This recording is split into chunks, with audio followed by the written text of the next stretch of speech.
ചില സിനിമകൾ കാണുമ്പോഴത്തേക്ക് നമുക്ക് ആ സിനിമയെ പറ്റി 10 പേരെടുത്ത് പറയണമെന്ന് തോന്നും. ചില സിനിമകൾ കാണുമ്പോൾ ആ സിനിമയെ 10 പറയണമെന്ന് തോന്നും. ഷരീഫ് മുഹമ്മദ് ഒരു പുതിയ പ്രൊഡ്യൂസറാണ്. ക്യൂബ്സ് എന്റർടൈൻമെന്റിന്റെ ബാനറിൽ അവർ തന്നെ പ്രൊഡ്യൂസ് ചെയ്ത് അവർ തന്നെ വിതരണമൊക്കെ ഏറ്റെടുത്ത് ഇപ്പൊ അത്രയും കോൺഫിഡന്റ് ആണ് അവർ ആ കണ്ടന്റിന്റെ മേളിൽ.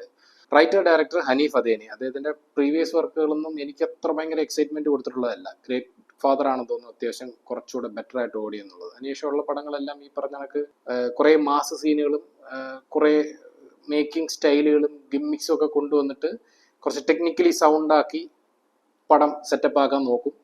പക്ഷേ റൈറ്റിങ്ങിന്റെ മോശം റൈറ്റിംഗ് കൊണ്ട് അല്ലെങ്കിൽ മോശം തിരക്കഥ കൊണ്ട് താന്നു പോയിട്ടുള്ള പടങ്ങളാണ് ഹനീഫ് അദേനിയുടെ പടങ്ങൾ. ഇവിടെ മാർക്കോ മിഖായിൽ എന്നുള്ള ഹനീഫ് അദേനിയുടെ പടത്തിന്റെ തന്നെ ആ ഒരു ക്യാരക്ടറിന്റെ സ്പിൻ ഓഫ് എന്നുള്ള നിലയിലാണ് അനൗൺസ് ചെയ്യപ്പെട്ടത്. ഉണ്ണി മുകുന്ദന്റെ ആഘോഷിക്കപ്പെട്ടിട്ടുള്ള ക്യാരക്ടറുകളിൽ ഒന്നാണ് മാർക്കോ ജൂനിയർ എന്നുള്ള മിഖായിൽ സിനിമയിലെ ക്യാരക്ടർ. സോ അതിന്റെ ഒരു സ്പിൻ ഓഫ് വരുന്നു എന്ന് പറയുമ്പോഴത്തേക്ക് തന്നെ വളരെ എക്സൈറ്റഡ് ആയിരുന്നു എല്ലാവരും. ആ ക്യാരക്ടർ ശരിക്കും നന്നായിട്ട് വർക്കൗട്ട് ആയ ക്യാരക്ടറാണ്, നല്ലൊരു വില്ലൻ ക്യാരക്ടറായിരുന്നു. സോ അതിന്റെ സ്പിൻ ഓഫ് വരുന്നു. പടത്തിന്റെ ഫസ്റ്റ് ലുക്ക് പോസ്റ്റർ, അദ്ദേഹത്തിന്റെ ബോഡി ട്രാൻസ്ഫോർമേഷൻ, അപ്പോൾ എല്ലാം കൂടെ കൊണ്ട് ഭയങ്കര എക്സൈറ്റ്മെന്റിൽ ശരിക്കും മലയാളികൾ മുഴുവൻ ഭയങ്കര എക്സൈറ്റഡായിരുന്നു. അതിന്റെ ഇന്റർവ്യൂസ് ജഗദീഷിന്റെയും ഒക്കെ വന്നിട്ടുള്ള കുറച്ച് തള്ളുകളും കാര്യങ്ങളൊക്കെ ആയിട്ട് ഭയങ്കരമായിട്ട് എല്ലാവരും നല്ല രീതിയിൽ എക്സ്പെക്ട് ചെയ്തിരുന്ന ഭയങ്കര ഒരു എക്സ്പെക്ടേഷൻ ഉണ്ടായിരുന്നിട്ടുള്ളൊരു മൂവി കൂടെയാണ്. ഇതിന്റെ പോസ്റ്റേഴ്സിനെ കുറിച്ച് എടുത്തു പറയാതിരിക്കാൻ പറ്റില്ല. അതുപോലെ തന്നെ വന്ന ഫസ്റ്റ് ലുക്ക് പോസ്റ്റേഴ്സ്, ടീസേഴ്സ് എല്ലാം ഗംഭീരമായിരുന്നു. അതോടുകൂടി പടത്തിന്റെ ഒരു റേഞ്ച് തന്നെ മാറുകയായി. ഒരു 4-5 ലാംഗ്വേജിലേക്ക് വരുന്നത് ഒരു പാൻ ഇന്ത്യൻ മൂവി ആയിട്ട് വരുന്നു. The most violent movie in Malayalam എന്നുള്ള നിലയിൽ അവർ ടാഗ് ചെയ്യുന്നു.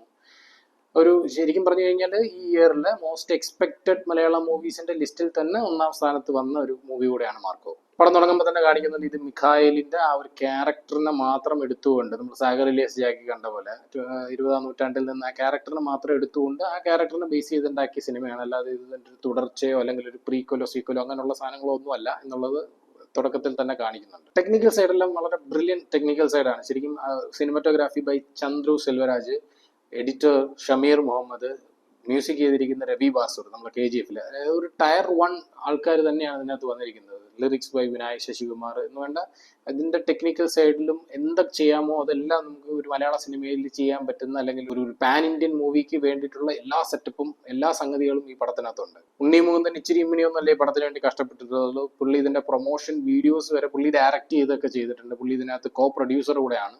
നമ്മൾ എന്തിനു വേണ്ടി കഷ്ടപ്പെടുന്നു, എന്ത് ചെയ്യാനായിട്ട് കഷ്ടപ്പെടുന്നു, നമ്മളിത് ഒരു പാൻ ഇന്ത്യൻ ലെവലിലേക്ക് ഇത് ഭയങ്കര ഗംഭീരമായിട്ട് ഇത് കൊണ്ടുപോകുമ്പോൾ നമ്മുടെ ഉള്ളിലുള്ള ഒരു കോർ സാധനം ഉണ്ടല്ലോ, അതെന്ന് പറയുന്നത് ഈ കഥയും തിരക്കഥയും തന്നെയാണ്. എപ്പോഴും നമുക്ക് ഒരു കഥയും തിരക്കഥയും വേണമെന്ന് തന്നെ ഇല്ല. ശരിക്കും ഒരു ആക്ഷൻ മൂവി എന്ന് പറയുമ്പോഴത്തേക്ക് ഇതിന്റെ ആക്ഷന്റെ ആ ഒരു നറേറ്റീവ് സാധനം തന്നെ നമുക്ക് ശരിക്കും ഇൻട്രസ്റ്റ് ഉണ്ടാക്കുന്നതാണ്. ഇപ്പൊ കൈദി മൂവി എടുക്കുക, ഒരു 2 ദിവസത്തെ കഥയാണ്. കഴിഞ്ഞ ദിവസത്തെ ഇറങ്ങിയ റൈഫിൾ ക്ലബ്ബ് മൂവി, അതും വലിയ കഥയോ സംഭവങ്ങളൊന്നുമില്ല, ഒരു 2 ദിവസത്തെ സംഭവമാണ്. പക്ഷെ നമ്മൾ ഒരു കഥ നമ്മുടെ കയ്യിൽ അല്ലെങ്കിൽ പ്രോപ്പർ ആയിട്ടുള്ള ഒരു സ്ക്രീൻ പ്ലേ നമ്മുടെ കയ്യിൽ ഇല്ല എന്നുണ്ടെങ്കിൽ നമ്മൾ അത് മേക്കിംഗ് കൊണ്ട് ബെറ്റർ ആക്കുക തന്നെ വേണം. ആക്ച്വലി ഈ പടത്തിനകത്ത് മേക്കിംഗ് വളരെ കഷ്ടപ്പെട്ട് വലിയ ബുദ്ധിമുട്ടിയ ഒരു പരിപാടികളൊക്കെ ചെയ്തിട്ടുണ്ട്. ഇതിനകത്ത് ആക്ഷൻ കൊറിയോഗ്രാഫി എടുത്തു പറയേണ്ട ഒരു സാധനമാണ്. ശരിക്കും പടത്തിന്റെ ഒരു 70% ആക്ഷൻ തന്നെയാണ്. കലൈ കിങ്സൺ ഈ പുള്ളിയാണ് ഇതിനകത്ത് കഷ്ടപ്പെട്ടിരിക്കുന്നതെന്ന് എനിക്ക് തോന്നുന്നുണ്ട്. പുള്ളിയും പുള്ളിയുടെ ഫൈറ്റേഴ്സ്, ഒരു 100-ൽ പരം ഫൈറ്റേഴ്സ് ഉണ്ട്. ഈ പടത്തിന്റെ പോസിറ്റീവ് സൈഡ് ആണ് ഇതെല്ലാം. ആക്ഷൻ കൊറിയോഗ്രാഫി, സിനിമാറ്റോഗ്രാഫി, ഇതിനകത്ത് ഫൈറ്റ്. ഉണ്ണി മുകുന്ദന്റെ the career best performance in action side എന്ന് വേണമെങ്കിൽ പറയാം. പുള്ളി ഭയങ്കര കഷ്ടപ്പെട്ടിട്ടുണ്ട്, അത് കാണാനുണ്ട്. പക്ഷെ മുന്നത്തെ പടങ്ങളിൽ നിന്നുമൊക്കെ പുള്ളിക്കാരൻ ഈ പറഞ്ഞ കണക്ക് മസിലും ബോഡിയൊക്കെ വെച്ച് ഫ്ലെക്സിബിൾ ആകുക എന്നുള്ളത് ഇച്ചിരി പാടാണ്. ലൈക്ക് ഒരു റാം വാക്കും വലിയൊരു മസിലൊക്കെ കാണിച്ച് നടക്കുന്ന പരിപാടിയൊക്കെ ഓക്കെ ആയിരിക്കും. പക്ഷെ ആക്ഷൻ ചെയ്യാന്ന് പറഞ്ഞു കഴിഞ്ഞാൽ അത്ര ഈസി ആയിട്ടുള്ള ഒരു സാധനമല്ല. അത് പുള്ളി കുറെ നന്നായിട്ട് ചെയ്തിട്ടുണ്ട്. സ്വാഗും പരിപാടികളൊക്കെ പിടിച്ചേക്കുന്നതെല്ലാം വളരെ നന്നായിട്ടുണ്ട്. അതിനകത്ത് അഭിനയിച്ച് പ്രതിഫലിപ്പിക്കത്തക്ക രീതിയിലുള്ള ഭയങ്കര വലിയ സംഭവങ്ങളൊന്നുമല്ല. ഒരുമാതിരിപ്പെട്ട എല്ലാ ക്യാരക്ടേഴ്സും വളരെ ഒരു സ്റ്റോൺ ഫേസിൽ ഇങ്ങനെ നിന്ന് കുറച്ച് മാസ് ഡയലോഗുകൾ പറയാൻ അങ്ങോട്ടും ഇങ്ങോട്ടും നടക്കുക, അങ്ങനെയൊക്കെയുള്ള സാധനങ്ങൾ മാത്രമേ ഉള്ളൂ. ആ ഒരു പോയിന്റും ആ ഒരു ഇതിലും ഓക്കെയാണ്. അതേപോലെ വയലൻസ്, ഇപ്പൊ നിങ്ങൾക്ക് ഇത് ഇറച്ചിവിട്ട് കടയിൽ പോയി കഴിഞ്ഞാൽ കാണാൻ പറ്റുന്ന അതേ സാധനം തന്നെയാണ്. കോഴിയും ആടിനെയും താറാവിനെയും ഒക്കെ എടുത്ത് വെച്ച് ചക്കച്ചക്കച്ചക്കാന്ന് വെട്ടി എരിയുന്നത് പോലെ ഈ പടത്തിനകത്ത് മനുഷ്യന്മാരെ വെട്ടി എരിയുന്നു എന്നുള്ളതിൽ വ്യത്യാസം.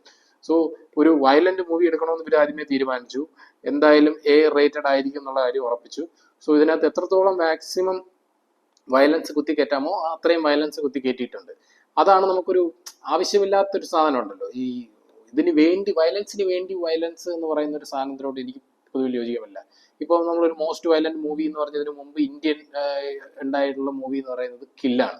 സോ അതൊരു ട്രെയിനിലാണ് അതിന്റെ പ്രിമിസസ്, അതിനകത്ത് ആ കഥയിലേക്ക് തള്ളപ്പെടുന്നു, ആ ഒരു സിറ്റുവേഷനിൽ എത്തുന്നു, അതിനകത്തൊരു ചെറിയൊരു ഇമോഷണൽ കണക്ട് വരുന്നു, അതിന് റിവെഞ്ച് എടുക്കത്തക്ക രീതിയിൽ അപ്പം തന്നെ പരിപാടികൾ നടക്കുന്നു. സോ അത് ആ ഒരു സ്പേസിൽ ആ ഒരു സംഗതി നന്നായിട്ട് വർക്കായി എന്ന് വേണം പറയാം. നമുക്ക് ഇമോഷണലി കണക്ട് ആവാൻ പറ്റി. പക്ഷെ ഇതിലേക്ക് വരുമ്പോഴത്തേക്ക് നമുക്ക് കഥയും തിരക്കഥയും അങ്ങ് ഭയങ്കര ഒട്ടും ബലമില്ലാതെ പോകുന്നത് കൊണ്ടും ഇതിനകത്ത് ഒരു ക്യാരക്ടറുമായിട്ടും നമുക്ക് അങ്ങനെ അങ്ങ് യോജിക്കാനായിട്ട് പറ്റില്ല. വിക്ടർ എന്നുള്ള ക്യാരക്ടർ നല്ല ഒരു കൂട്ടത്തിൽ ബെറ്റർ ആയിട്ടുള്ള ഒരു ക്യാരക്ടറായിരുന്നു. ഈ ക്യാരക്ടറിന്റെ കൊലപാതകമായിട്ട് ബന്ധപ്പെട്ടാണ് ഒരു റിവെഞ്ച് വരുന്നത്. ഇത് തന്നെയാണ് പ്ലോട്ട്. ഇതിങ്ങനെ നീട്ടി 2.5 മണിക്കൂർ 3 മണിക്കൂർ, മേ ബി ഇതൊരു 1.5 മണിക്കൂറിനകത്ത് പറഞ്ഞിരുന്നെങ്കിൽ കുറെ കൂടി ഇൻട്രസ്റ്റിംഗ് ആയിട്ട് പോയാനെ.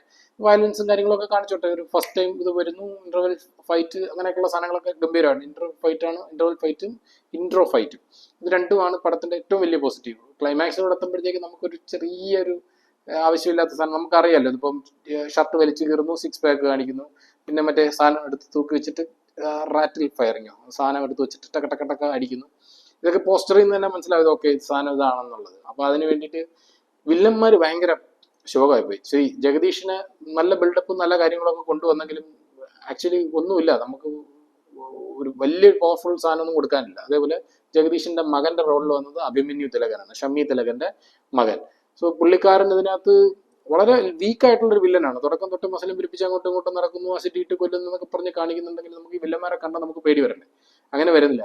അപ്പൊ അവസാനം പ്രീ ക്ലൈമാക്സ് കഴിയുമ്പോഴത്തേക്ക് ഇതിനകത്ത് വീണ്ടും ഒരു കഥയിലായിട്ട് യാതൊരു ബന്ധമില്ലാത്ത ഒരുത്തനെ കൊണ്ടുവന്നതാ ഇവനാണ് മെയിൻ വില്ലൻ എന്ന് പറഞ്ഞ് വേറൊരുത്തനെ കൊണ്ടുവരുന്നു അവസാനത്തെ ഒരു ക്ലൈമാക്സ് ഫൈറ്റിന് വേണ്ടി മാത്രം. അതൊക്കെ ഭയങ്കര അനാവശ്യമായിട്ട് കുത്തിക്കയറ്റലായിട്ട് നമുക്ക് ശരിക്കും ഫീൽ ചെയ്യും. അതാണ് അതിനകത്ത് ഏറ്റവും വലിയ പ്രോബ്ലം. 18 വയസ്സിൽ താഴെയുള്ള കുട്ടികളെ ഉറപ്പായിട്ടും തിയേറ്ററിൽ കയറ്റിൽ ആരും കൊണ്ടുപോകരുത്. ആക്ച്വലി അത് കുട്ടികൾക്ക് കാണേണ്ട ഒരു മൂവിയല്ല. ഭയങ്കര വയലൻസ് ആണ് ഇതിനകത്ത്. വയലൻസിന് വേണ്ടിയുള്ള വയലൻസ് ഉണ്ട്. പിന്നെ ആവശ്യമില്ലാതെ കുട്ടികൾ ഈ പറഞ്ഞ പോലെ ഇൻസ്പയർ ആകാനുള്ള സാധ്യതയൊക്കെ. സ്കൂൾ പഠിക്കുന്ന കുട്ടികളൊക്കെ ഇത് കണ്ടിട്ട് ആവശ്യമില്ലാത്ത രീതിയിൽ ചില കുട്ടികൾ ഈ പറയുന്ന പോലെ ട്രോമ ഉണ്ടാകാനുള്ള സാധ്യതയുണ്ട്. അപ്പോൾ അതുകൊണ്ട് കുട്ടികളെ കൊണ്ടുപോകണമെന്നില്ല. നിങ്ങൾക്കൊരു most violent movie in Malayalam, നല്ല മേക്കിംഗ് ഉള്ള, നല്ല ഫൈറ്റ് കൊറിയോഗ്രാഫി ഉള്ള, കുറച്ചധികം നല്ല മൊമെന്റ്സ് ഉള്ള പടമാണ്. പക്ഷെ ടൊട്ടാലിറ്റിയിൽ നോക്കുമ്പോഴത്തേക്ക് ഇത് എന്തുവാണ് വാരി വലിച്ചിട്ട് ചുമ്മാ കുറെ വെട്ട് കുത്ത്. മേ ബി ഇത് മലയാളത്തിലായത് കൊണ്ടായിരിക്കാം എന്ന് എനിക്ക് തോന്നുന്നു. എന്നാലും തിരക്കഥ അത്ര സ്ട്രെങ്ത് ഉള്ളതല്ല. ആക്ച്വലി തമിഴിലോ തെലുങ്കിലോ വന്നിരുന്നെങ്കിൽ കുറെ കൂടെ, അല്ലെങ്കിൽ തമിഴിലും തെലുങ്കിലൊക്കെ വന്നിരുന്നെങ്കിൽ കുറച്ചുകൂടെ ആളുകൾ ഇതിനെ എന്താണ് അക്സെപ്റ്റ് ചെയ്താനെന്ന് എനിക്കും തോന്നി. കാരണം തമിഴിലും തെലുങ്കിലൊക്കെ പടം റിലീസ് ഉണ്ട്. സോ അവിടെയൊക്കെ ഇത് ഹിറ്റ് ആവാനുള്ള സാധ്യതയുണ്ട്. ഹിന്ദിയിലും ഹിറ്റ് ആവട്ടെ എന്ന് ഞാൻ ആശംസിക്കുന്നു. കാരണം ഉണ്ണിമുകുന്ദൻ അത്യാവശ്യം നന്നായിട്ട് ഹിന്ദിയൊക്കെ യൂസ് ചെയ്യാൻ കഴിയുന്ന ഒരാളാണ്. അപ്പൊ നമ്മുടെ മലയാളത്തിൽ നിന്നൊരു നടൻ ഹിന്ദിയിലേക്ക് പോകുന്ന, അല്ലെങ്കിൽ ഒരു ബോളിവുഡ് പടത്തിലേക്കൊക്കെ പോയി കുറെ കൂടെ ഒക്കെ ബെറ്റർ എക്സ്പോഷർ കിട്ടുന്നതിൽ സന്തോഷമുള്ള കാര്യമാണ്. ഇതൊരു പാൻ ഇന്ത്യൻ മൂവി എന്നുള്ള നിലയിൽ ഒരു ബിസിനസ് കിട്ടുന്നതും നല്ല കാര്യമാണ്. പക്ഷേ കണ്ടന്റിന് ക്വാളിറ്റി ഉണ്ടോ എന്ന് ചോദിച്ചു കഴിഞ്ഞാൽ ഇല്ല എന്നേ പറയാനുള്ളൂ. കണ്ടന്റ് ക്വാളിറ്റി ഉള്ള കണ്ടന്റ് അല്ല. മേ ബി റൈഫിൾ ക്ലബ്ബ് തൊട്ട് മുമ്പ് കണ്ടതുകൊണ്ടായിരിക്കും. കാരണം അതുമായിട്ട് ഒരുപാട് കമ്പാരിസൺ ഉണ്ട് ഇതിനകത്ത്. വെടിവെപ്പ്, ഫൈറ്റ്, അതുപോലെ ഒരു സ്പേസിനുള്ളിൽ എങ്ങനെ ഒരു ആക്രമിക്കപ്പെടുമ്പോൾ എങ്ങനെ ചെറുത്തു നിൽക്കുന്നു എന്നൊക്കെ പറഞ്ഞത് അതിന്റെ സ്ക്രീൻ പ്ലേ വൈസ് അതിന് വേണ്ടി ശ്രമിച്ചിട്ടുണ്ട്. കഥ വളരെ ചുരുക്കം ഒറ്റ വാക്കിൽ പറയാൻ പറ്റുന്ന കഥയാണെങ്കിലും ആ ക്യാരക്ടറൈസേഷൻ, ഓരോ ക്യാരക്ടറും, ഇപ്പം റൈഫിൾ ക്ലബ്ബിലെ ഓരോ ക്യാരക്ടറും നമുക്ക് നിൽക്കും, നമ്മുടെ മനസ്സിൽ നിൽക്കും. ഈ പടത്തിനകത്ത് ഈവൻ ഉണ്ണിമുകുന്ദന്റെ പേരായിട്ട് അഭിനയിക്കുന്ന നായികയുടെ ക്യാരക്ടറിന്റെ പേര് പോലും നമുക്ക് നിൽക്കുന്നില്ല. ആക്ച്വലി 1-2 പേരുകൾ റിപ്പീറ്റ് ചെയ്ത് പറയുന്നത് കൊണ്ട് മനസ്സിൽ നിൽക്കുന്നത് നല്ലത്. ഇപ്പം മാർക്കോ, പീറ്റർ, ജോർജ്, ജഗദീഷ് ചെയ്ത ടോണി എന്നുള്ള ക്യാരക്ടർ, റസൽ എന്നുള്ള ക്യാരക്ടർ, അങ്ങനെ കുറച്ച് 3-4 പേരുകൾ നമുക്ക് ഓർത്ത് നിൽക്കുന്നു എന്നല്ലാതെ ഒരു ക്യാരക്ടറുമായിട്ട് നമുക്കത് ഓക്കെ ഇയാൾ നന്നായിരുന്നു, അല്ലെങ്കിൽ ഈ ക്യാരക്ടർ ഗംഭീരമായിരുന്നു. റൈറ്റിംഗ് വൈസ് വളരെ പോറാണ്. മേക്കിംഗ് കൊണ്ട് പിടിക്കാം എന്നുള്ള നിലയിൽ പോയതുപോലെയാണ് എനിക്ക് ഫീൽ ചെയ്തത്. അത് മൊത്തത്തിൽ അങ്ങ് പിടിക്കാനും പറ്റിയിട്ടില്ല. കാരണം ഈ 2.5 മണിക്കൂർ ലെങ്ത് ഇതിന്റെ ആവശ്യമില്ലാത്തത്. കാരണം ഇത്രയും പറയാൻ കുറച്ച് സാധനമല്ലേ ഉള്ളൂ. അത് വലിച്ചു നീട്ടിയിട്ട് കൊണ്ടുപോയിട്ടുന്ന കാര്യമൊന്നുമില്ല. ഒരു 5-6 ഫൈറ്റ് വേണം ആദ്യമേ എഴുതി വെച്ച പോലെ, തുടക്കത്തിൽ ഒരു ഫൈറ്റ്, അങ്ങനെ കുറെ സാധനങ്ങൾ. ഇതിനകത്ത് കുറച്ച് പുതിയമായുള്ള സാധനങ്ങൾ ശ്രമിച്ചിട്ടുണ്ട്. സിംഗിൾ ഷോട്ട്, അപ്പം ഒരുപാട് ഫൈറ്റ് മൂവീസ്, ഫൈറ്റിനെ കേന്ദ്രീകരിച്ചെടുക്കുന്ന മൂവികളിൽ സിംഗിൾ ഷോട്ട് ഒരുപാട് എടുക്കും. ഇതിനകത്ത് ഒരു സ്റ്റെയർ കേസ് ഇങ്ങനെ കയറി പോകുന്ന ആ ഒരു ഫൈറ്റ് സിംഗിൾ ഷോട്ടിൽ എടുത്തിട്ടുണ്ട്. ലൈക്ക് ജോൺ വിക്കിനെയൊക്കെ നമുക്ക് അനുസ്മരിപ്പിക്കത്തക്ക രീതിയിൽ. പിന്നെ അതുപോലെ ഗെയിം കളിക്കുന്ന പോലുള്ള ഒരു ഫൈറ്റ് ചെയ്യുന്ന ആളുടെ പോയിന്റ് ഓഫ് വ്യൂവിൽ നിന്നുള്ള, ഇതിന്റെ എല്ലാം ക്രെഡിറ്റ്സ് ശരിക്കും പറഞ്ഞാൽ ടെക്നിക്കൽ ടീമിനാണ് പോകുന്നത്. അതിന്റെ VFX സൈഡ്, അതേപോലെ ക്യാമറ, അവർ നല്ല മാക്സിമം ഇതൊരു സിംഗിൾ ഷോട്ട് ആണെന്ന് തോന്നുന്ന രീതിയിൽ തന്നെ നല്ല രീതിയിൽ എഡിറ്റിങ്ങും ഒക്കെ ചെയ്തിട്ടുണ്ട്. ഷമീർ മുഹമ്മദിന് എല്ലാവർക്കും ഒരു ബിഗ് ഷൗട്ട് ഔട്ട് ആണ്. മലയാളത്തിൽ ഇങ്ങനെയുള്ള പടങ്ങൾ വരുന്നത് നല്ലതാണ്, പക്ഷേ റൈറ്റിംഗ് വൈസും കൂടെ ബെറ്റർ ആക്കിയേ പറ്റുള്ളൂ. ഇതിനകത്ത് മോശം പോയിട്ടുള്ള ഒരേ ഒരു സാധനം മനീഫ് അദേനിയുടെ പോർഷൻ മാത്രമേ ഉള്ളൂ. ബാക്കി ടെക്നിക്കൽ സൈഡ് എല്ലാം മാക്സിമം ആൾക്കാർ സപ്പോർട്ട് ചെയ്യുന്നുണ്ട്. രവി ബാസുവിന്റെ മ്യൂസിക് ആയിക്കോട്ടെ, ബാക്ക്ഗ്രൗണ്ട് സ്കോർ ആയിക്കോട്ടെ, എല്ലാം പാട്ടുകളൊന്നും അത്ര ഭയങ്കര ഇതായിട്ട് നിൽക്കുന്നില്ല. ആ ഫസ്റ്റ് മൂവി നമ്മുടെ പ്രൊമോ സോങ് ഉണ്ടല്ലോ, ഡബ്സി പാടി പിന്നീട് സന്തോഷ് വെങ്കി പാടി, ആ പാട്ടൊക്കെ തുടക്കത്തിലേ വരുന്നുണ്ട്. പിന്നെ അറിയാലോ സെക്കൻഡ് പാർട്ടിനേക്കുള്ളൊരു ഹിന്റ് ഇങ്ങനെ കൊടുത്തങ്ങ് നിർത്തും. പക്ഷെ അത് ഒരു അബ്രപ്റ്റ് കട്ടായിട്ടായിരുന്നു. പെട്ടെന്ന് പ്രൊജക്ടർ ഓഫ് ചെയ്ത പോലെ തോന്നി. ഞാൻ വിചാരിച്ചു ഇപ്പൊ കറണ്ട് പോയതാണോ, ബാക്കി ഇല്ലേ എന്നുള്ളൊരു തോന്നലൊക്കെ ഉണ്ടായി. ഒരു അബ്രപ്റ്റ് കട്ടായിട്ടും അത് ഒരു പടം ഹിറ്റ് ആയാലും എടുക്കാം എന്നുള്ള നിലയിൽ ഇപ്പൊ എല്ലാവരും സെക്കൻഡ് പാർട്ട് ഇട്ട് വെക്കുമല്ലോ, അങ്ങനത്തെ ഒരു ഇതിലാണ് തോന്നിയത്. പിന്നെ മാർക്കോയുടെ ക്യാരക്ടർ ഭയങ്കര നെഗറ്റീവ് ക്യാരക്ടറാണ്. ഇതിനെ നന്മകരമാക്കാൻ ശ്രമിക്കേണ്ട കാര്യമില്ല. നെഗറ്റീവ് ക്യാരക്ടറിനെ ആ ഒരു ഗ്രേ ഷെയ്ഡിൽ അല്ലെങ്കിൽ ആ ഒരു ഡാർക്കർ ഷെയ്ഡിൽ തന്നെ കാണിക്കുന്നതായിരുന്നു ബെറ്റർ. കുറച്ചധികം പോരായ്മകളുണ്ട്. എനിക്ക് പേഴ്സണലി അങ്ങനെ നന്നായിട്ട് വർക്കൗട്ട് ആയില്ല.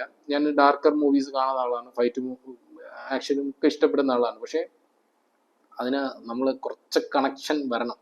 നമ്മൾ ഇമോഷണലി കണക്ട് ആയില്ലെങ്കിൽ നമുക്ക് ആ ക്യാരക്ടറുമായിട്ട് എന്തെങ്കിലും യാത്ര ചെയ്ത് പോകാൻ പറ്റണം. ഇത് നമ്മൾ പടത്തിനിടയ്ക്ക് ഫൈറ്റ് ഇല്ലാത്ത സമയത്ത് മൊബൈലൊക്കെ നോക്കി വാച്ചൊക്കെ നോക്കി തീരുന്നില്ലേ എന്നൊക്കെ നോക്കിയിരിക്കേണ്ട ഒരു അവസ്ഥയാണ്.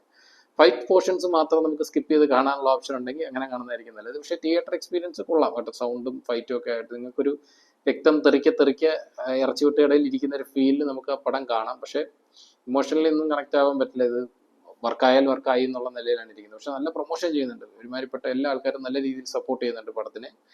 അത് ബിസിനസ് വൈസും നന്നാവും. പക്ഷെ കണ്ടിറങ്ങുന്ന ആൾക്കാരുടെ താല്പര്യം എനിക്കറിയില്ല. നിങ്ങളും കണ്ടു നോക്കൂ. കണ്ടിട്ട് അഭിപ്രായങ്ങൾ കമന്റ് ചെയ്യൂ. ബൈ.